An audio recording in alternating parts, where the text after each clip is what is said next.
Halo semuanya, balik lagi di channel YouTube Luna Azalia. Jadi di video kali ini kita akan membahas tentang transformasi Nokia yang awalnya dari perusahaan seluler atau ponsel menjadi perusahaan untuk jaringan 5G atau networking. Nah, jadi kalau mendengar kata Nokia pasti banyak dari kita langsung teringat dengan ponsel jadul yang terkenal dengan kuat dan baterainya awet. Bahkan ada yang bilang jika Nokia jatuh dari lantai 2, yang rusak itu justru lantainya. Nah, namun tahukah kalian, meskipun saat ini Nokia sudah jarang terlihat di pasar smartphone, perusahaan ini sebenarnya belum hilang. Justru sekarang Nokia masih menjadi salah satu pemain penting dalam industri telekomunikasi di dunia. Nah, lalu bagaimana perusahaan yang dulu menjadi raja ponsel bisa kehilangan kejayaannya? Dan bagaimana Nokia berhasil bangkit dengan model bisnis yang sama sekali berbeda? Nah, di video kali ini kita akan membahas transformasi bisnis model Nokia dalam menghadapi perubahan industri telekomunikasi. Jadi jangan skip videonya. Nah, Nokia merupakan perusahaan teknologi asal Finlandia yang berdiri sejak tahun 1865. Awalnya perusahaan ini bahkan tidak bergerak di bidang telekomunikasi, melainkan memproduksi karet, kertas, dan juga kabel. Nah, barulah pada tahun 1967 Nokia berkembang menjadi perusahaan elektronik dan mulai memasuki industri telekomunikasi. Nah, puncak kejayaan Nokia terjadi pada tahun 1990-an hingga awal 2000-an. Nah, pada masa itu Nokia menjadi produsen ponsel terbesar di dunia. Nah, produk seperti Nokia 3310, Nokia 3210, dan seri communicator sangat populer karena terkenal tahan lama, mudah digunakan, dan memiliki baterai yang awet. Bahkan hampir semua orang pada saat itu pernah memiliki atau setidaknya menggunakan ponsel Nokia. Namun, kejayaan tersebut tidak berlangsung selamanya. Ketika smartphone mulai berkembang pesat, terutama setelah hadirnya iPhone dan Android, Nokia mengalami kesulitan mengikuti perubahan teknologi. Akhirnya pada tahun 2013, bisnis ponsel Nokia diakuisisi oleh Microsoft. Nah, banyak orang mengira ponsel Nokia telah tamat, padahal kenyataannya Nokia justru melakukan perubahan besar dan beralih ke bisnis infrastruktur, jaringan, serta teknologi telekomunikasi. Nah, mengapa sih Nokia ini harus berubah? Jadi ada beberapa faktor yang mendorong Nokia melakukan transformasi besar. Yang pertama adalah perubahan teknologi. Dulu orang membeli ponsel hanya untuk menelpon dan mengirim pesan. Namun ketika smartphone hadir, kebutuhan konsumen berubah. Orang mulai membutuhkan internet, aplikasi, kamera berkualitas, dan berbagai layanan digital. Nah, sayangnya Nokia terlambat beradaptasi. Sementara Apple dan Android terus berkembang, Nokia masih terlalu fokus pada perangkat keras atau hardware. Nah, yang kedua, perubahan perilaku konsumen. Jika dulu daya tahan baterai menjadi prioritas, sekarang pengguna lebih mementingkan ekosistem aplikasi dan pengalaman pengguna yang nyaman. Nah, ketiga, persaingan yang semakin ketat. Nokia harus menghadapi Apple, Samsung, dan berbagai produsen smartphone Android lainnya. Persaingan ini membuat model bisnis lama Nokia semakin sulit dipertahankan. Nah, yang keempat, berkembangnya teknologi 4G, 5G, cloud, dan kecerdasan buatan atau AI. Nah, Nokia melihat bahwa masa depan industri telekomunikasi tidak hanya berada pada perangkat yang digunakan konsumen, tetapi pada jaringan yang mendukung seluruh aktivitas digital tersebut. Karena itulah Nokia memutuskan untuk fokus menjadi penyedia infrastruktur jaringan dan solusi teknologi. Transformasi Nokia dapat dilihat melalui bisnis model kanvas. Nah, dulu Nokia berfokus pada pasar konsumen. Produk utamanya adalah ponsel. Pendapatannya berasal dari penjualan headset dalam jumlah besar. Distribusinya melalui toko dan operator seluler. Hubungan dengan pelanggan lebih mengandalkan kekuatan merek dan layanan purna jual.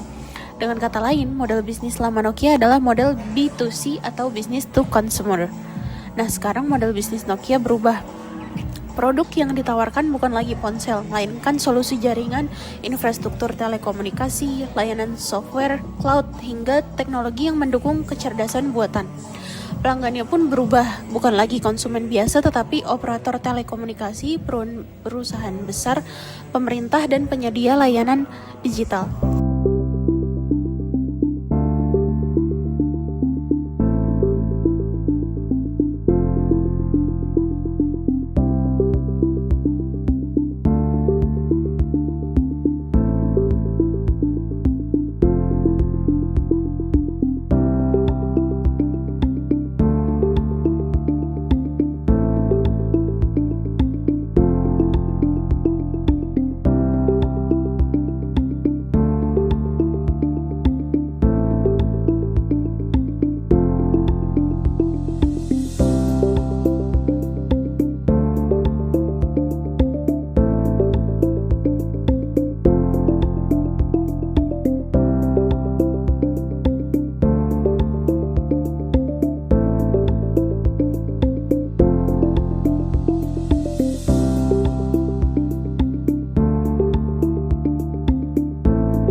pendapatan Nokia sekarang berasal dari proyek jaringan, software, layanan pemeliharaan, dan lisensi teknologi. Hubungan dengan pelanggan juga lebih bersifat jangka panjang melalui kerjasama dan kontrak. Nah, artinya Nokia ini telah berubah dari perusahaan B2C menjadi perusahaan B2B atau business to business. Nah, transformasi ini membuat Nokia lebih fokus pada teknologi yang memiliki nilai jangka panjang dan tidak selalu bergantung pada smartphone yang sangat kompetitif. Nah, selanjutnya adalah pengimplementasian strategi Nokia di Indonesia itu sendiri. Jadi perubahan bisnis Nokia juga terlihat di Indonesia. Nah, jika dahulu kita mengenal Nokia sebagai merek ponsel, sekarang Nokia lebih banyak bekerja di belakang layar sebagai penyedia teknologi jaringan. Salah satunya adalah kerjasama Nokia dengan Indosat Ooredoo Hutchison dalam pengembangan jaringan 4G dan 5G. Nokia juga membantu modernisasi jaringan yang digunakan sebagai perusahaan telekomunikasi di Indonesia. Nah, selain itu Nokia bekerja sama dengan Institut Teknologi 10 November atau ITS dalam pengembangan pusat pengalaman 5G pertama di Indonesia. Nah, melalui kerjasama tersebut, Nokia turut mendukung pengembangan smart city dan transformasi digital nasional. Nah, dengan kata lain, meskipun kita tidak lagi memegang ponsel Nokia setiap hari, sebenarnya teknologi Nokia masih berperan penting dalam mendukung koneksi internet yang kita gunakan. Selanjutnya adalah dampak transformasi Nokia. Nah, jadi perubahan model bisnis ini memberikan dampak yang besar bagi Nokia. Dari sisi finansial, Nokia berhasil memperoleh sumber pendapatan baru dari bisnis jaringan dan teknologi. Walaupun membutuhkan investasi yang besar, bisnis ini lebih stabil karena berbasis kontrak jangka panjang. Nah, dari sisi non-finansial, Nokia berhasil membangun kembali reputasinya sebagai perusahaan teknologi global. Nah, saat ini Nokia dikenal sebagai penyedia infrastruktur jaringan penting yang mendukung perkembangan 5G, cloud computing, dan kecerdasan buatan. Selain itu, Nokia juga memiliki hubungan yang lebih kuat dengan operator telekomunikasi dan berbagai mitra strategis di seluruh dunia. Nah, jadi beberapa pelajaran yang bisa dipetik dari Nokia ini, di antaranya yang pertama, kesuksesan masa lalu tidak menjamin kesuksesan di masa depan. Yang kedua, perusahaan harus mampu beradaptasi dengan perubahan teknologi dan kebutuhan pasar. Yang ketiga, terkadang kita harus berani melakukan pivot atau mengubah arah bisnis ketika model lama sudah tidak relevan. Yang keempat, inovasi harus terus dilakukan agar perusahaan tetap memiliki daya saing. Dan yang paling penting, bisnis yang bertahan bukanlah bisnis yang paling besar, melainkan bisnis yang paling mampu beradaptasi terhadap perubahan. Jadi, kisah Nokia mengajarkan bahwa kegagalan bukanlah akhir dari segalanya. Meskipun kehilangan posisi sebagai raja ponsel di dunia, Nokia berhasil bangkit dengan identitas baru sebagai penyedia layanan teknologi dan infrastruktur jaringan global. Nah, menurut kalian nih, apakah Nokia masih punya peluang untuk kembali berjaya di masa depan? Tulis pendapat kalian di kolom komentar. Jangan lupa like, comment, share, dan subscribe. Dan jangan lupa nyalain notifikasinya supaya kalian gak ketinggalan video terbaru selanjutnya. Sampai jumpa di video berikutnya. Terima kasih. Dadah.